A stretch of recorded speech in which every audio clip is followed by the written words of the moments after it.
Praise the Lord. Good morning. Amen. Hallelujah. God is good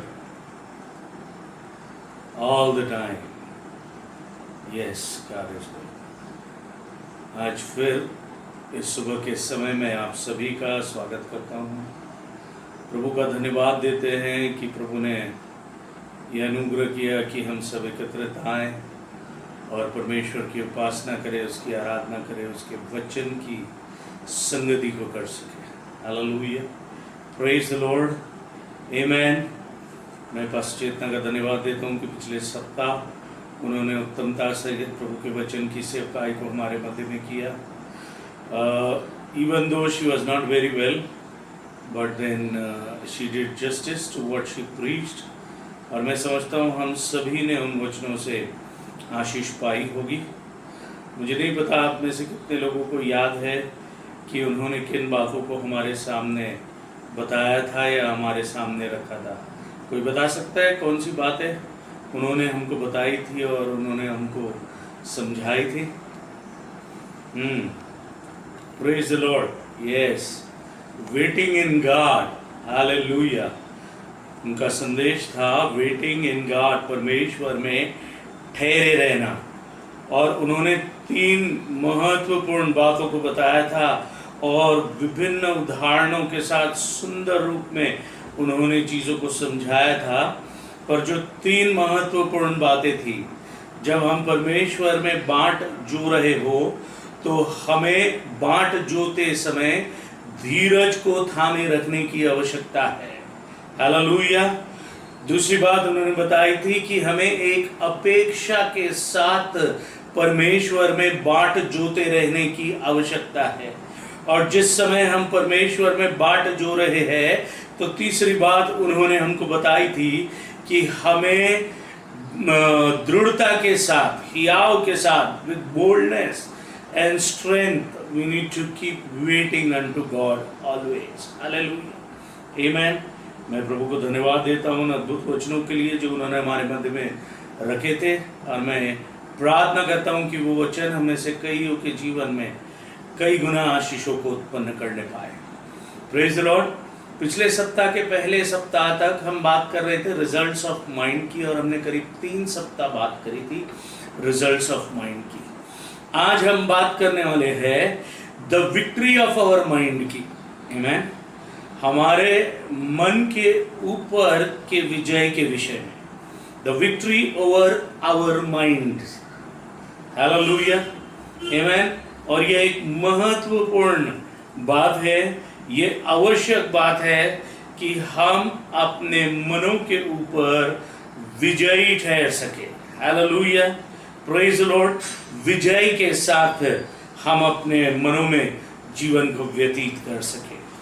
now many time हमको इस बात का अंदेशा नहीं होता कि हम यूं ही व्यर्थ ही कई बार भावनात्मक रूप में, शारीरिक रूप में, अपने मन के अनुसार, अपने इच्छा के अनुसार जो बातें हमें योग्य समझ में आती है, हम उन बातों को करने का प्रयत्न करते हैं।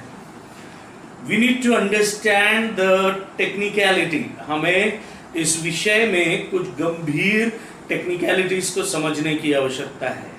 और उसमें जो महत्वपूर्ण बात है वो बात यह जो मुझे और आपको समझने की आवश्यकता है कि जिस समय हमारा नया जन्म हुआ, हमें इस बात को जान लेना है कि हमारे आत्मा ही नई सिरे से जन्माई थी। आमेन।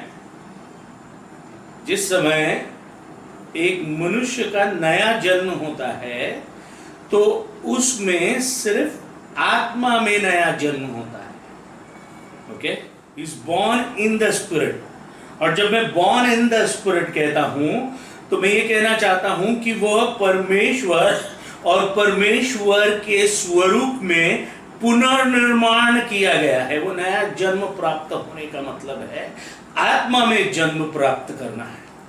और आत्मा में जन्म प्राप्त करने का मतलब है परमेश्वर के स्वरूप में पुनर्निर्मित होना। Hallelujah. to be born again in the image of God. Praise the Lord. Hallelujah. और जिस समय हम परमेश्वर के स्वरूप में पुनर्निर्मित होते हैं, हमारा नया जन्म होता है, हम आत्मा में जन्म को प्राप्त करते हैं, तो हम परमेश्वर के जीवन को और उसके नेचर को प्राप्त करते हैं. What do we receive? We receive the life of God and we receive the nature of God. Hallelujah. Praise the Lord. Amen. Everyone who is born again, हर कोई जिसने नया जन्म प्राप्त किया है, जो नए सिरे से जन्मा है, जैसा प्रभु यीशु मसीह ने कहा था निकोदेमस से कि एक मनुष्य का नए सिरे से जन्मना आवश्यक है. Hallelujah. Once a man is born again, he receives the Spirit of God. उसका जन्म कहाँ होता है? आत्मा में होता है. और आत्मा में जन्म होने का मतलब है परमेश्वर के स्वरूप में पुनर्निर्मित होना. See, when God created man, He created man into His own image. जब परमेश्वर ने मनुष्य को बनाया तो उसे अपने स्वरूप में बनाया. हालेलुया. प्रभु यीशु मसीह पर विश्वास करने के द्वारा, रिपेंट करने के द्वारा, मन फिराने के द्वारा, अंगीकार करने के द्वारा, जब मैं और आप नया जन्म प्राप्त करते हैं, तो मैं और आप परमेश्वर के इमेज में रिक्रिएट किए जाते हैं. और उस रिक्रिएशन का अर्थ है कि हमने अपने आत्मा में परमेश्वर का जीवन और परमेश्वर के स्वभाव को प्राप्त कर लिया है. हालेलुया. Praise the Lord. क्या मैं स्पष्ट हुई यहां तक? आमेन. इसका अर्थ मैं आपको एक और महत्वपूर्ण बात बता दूं. इसका अर्थ यह नहीं है कि हमने अपने प्राण में और अपने देह में भी नए जन्म को प्राप्त कर लिया. We are born again in the spirit.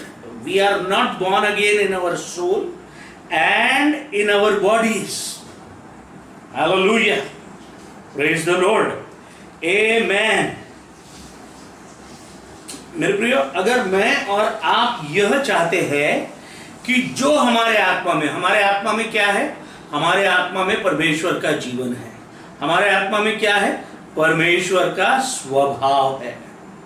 अगर मैं और आप चाहते हैं कि वह जीवन जो मैंने आत्मा में ग्रहण किया है, प्राप्त किया है, वह जीवन मेरे प्राणिक क्षेत्र में, अर्थात मेरे मन में, मेरे माइंड में भी मैनिफेस्ट करे और मेरे देह में भी मैनिफेस्ट करे.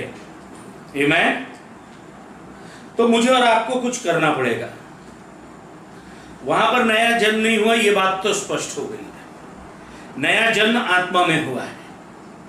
पर अगर मैं चाहता हूं कि जो मेरे अंदर है, मेरे आत्मा में है, मेरे आत्मा में परमेश्वर का जीवन है और परमेश्वर का स्वभाव है, और अगर मैं ये चाहता हूं कि वह जीवन और वह स्वभाव मेरे प्राणिक क्षेत्र में, जब मैं प्राणिक क्षेत्र की बात करता हूं तो मैं मेरे माइंड की, मेरे मन की बात करता हूं, मेरे इच्छा की, मेरे विल की बात करता हूं, मेरे भावना की, मेरे इमोशंस की बात करता हूं. अगर मैं चाहता हूं कि वह जीवन, परमेश्वर का जीवन और स्वभाव वहां पर भी प्रकट हो, तो मुझे कुछ करना होगा. अगर मैं चाहता हूं कि परमेश्वर का जीवन मेरे दैहिक जीवन में भी प्रकट हो, उसका स्वभाव मेरे दैहिक जीवन में भी प्रकट हो, तो मुझे कुछ करना होगा. हालेलुया. आमेन. और क्या करना होगा?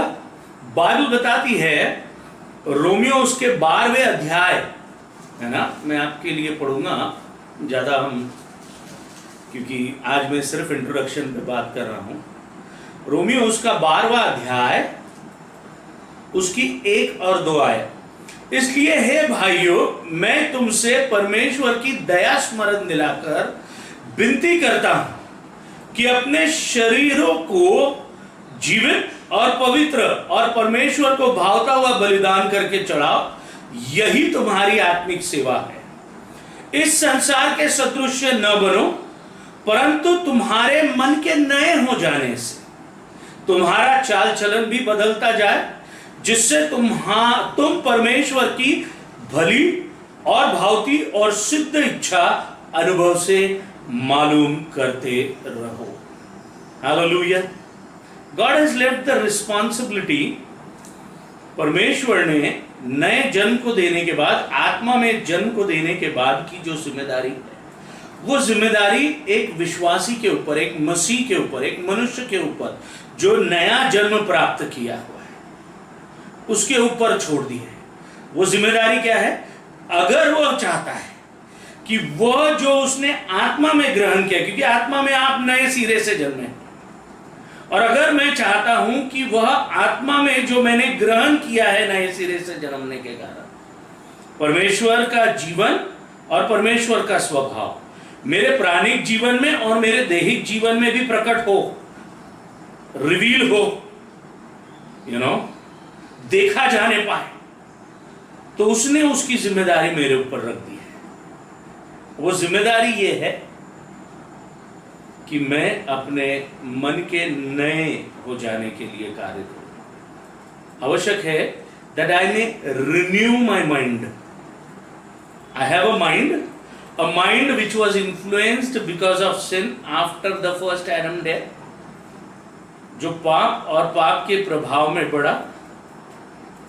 But now because I have been delivered from the sin and I have been recreated in God, I can renew my mind. मैं अपने मन को रिन्यू कर सकता हूं। मेरे मन के पुराना मनुष्यत्व है ना, कुरिन्थियों का लिखने वाला क्या कहता है कि तुम्हारे मन के नए हो जाने से तुम्हारा चाल चलन भी संसार के सदृश न बनो, परंतु तुम्हारे मन के नए हो जाने से तुम्हारा चाल चलन भी बदलता जाए। There is an old way of life, but when I renew it, तुम्हें संसार के सदृश, संसार the one under the influence of sin, right? I have been delivered from sin. I have a responsibility now to remove the sinful nature. पाप का जो स्वभाव मेरे प्राणिक और दैहिक क्षेत्र में बस गया है, उसको मुझे हटाने के लिए मुझे मेरे मन को रिन्यू करना पड़ेगा, है ना? तब मैं परमेश्वर की भली, भावती और सिद्ध इच्छा अनुभव से मालूम करता मेरे प्राणिक क्षेत्र। और दैहिक क्षेत्र में मुझे क्या करना पड़ेगा? तू अपना क्रूस उठाकर चल, pickup your cross and walk. जो कोई मेरे पीछे आना चाहता है वह अपने आप का नकार करे और अपना क्रूस उठाकर चले। We will have to crucify our self, जैसा पहली आयत में रोमियो 12:1 में बताया ना, विनती करता हूं कि अपने शरीर को जीवित और पवित्र और परमेश्वर को भावता हुआ बलिदान करके चढ़ा।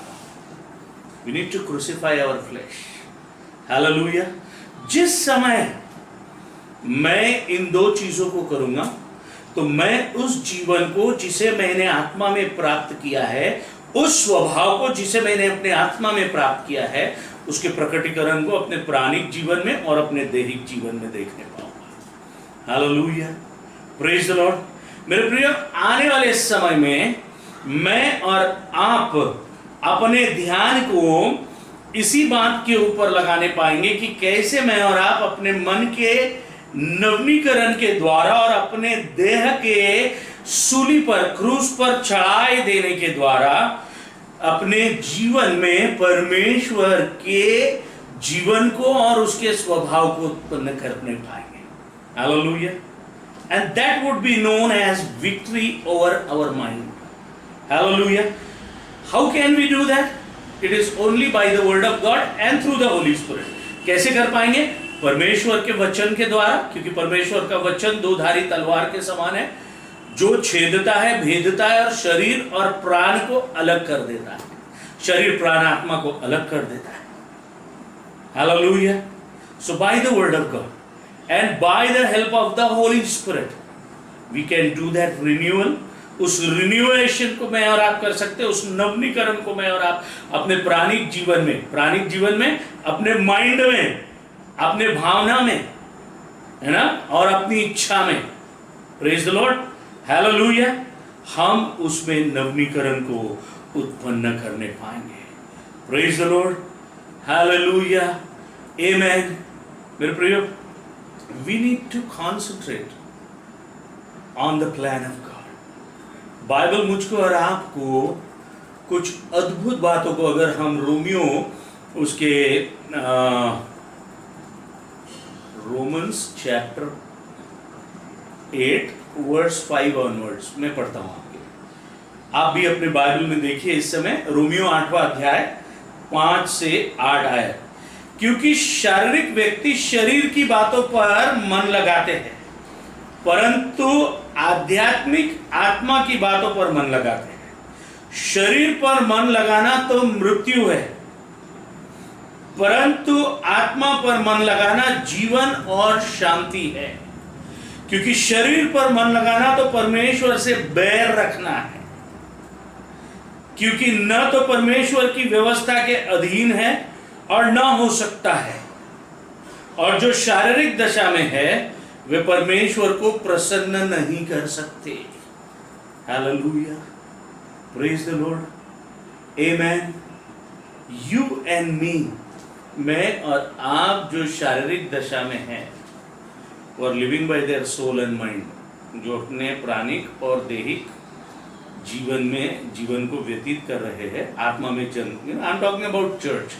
मैं चर्च की बात कर रहा हूं. The one who is in the church, the one who is born again, the one who has believed in Jesus, the one who has repented of his sin. Amen.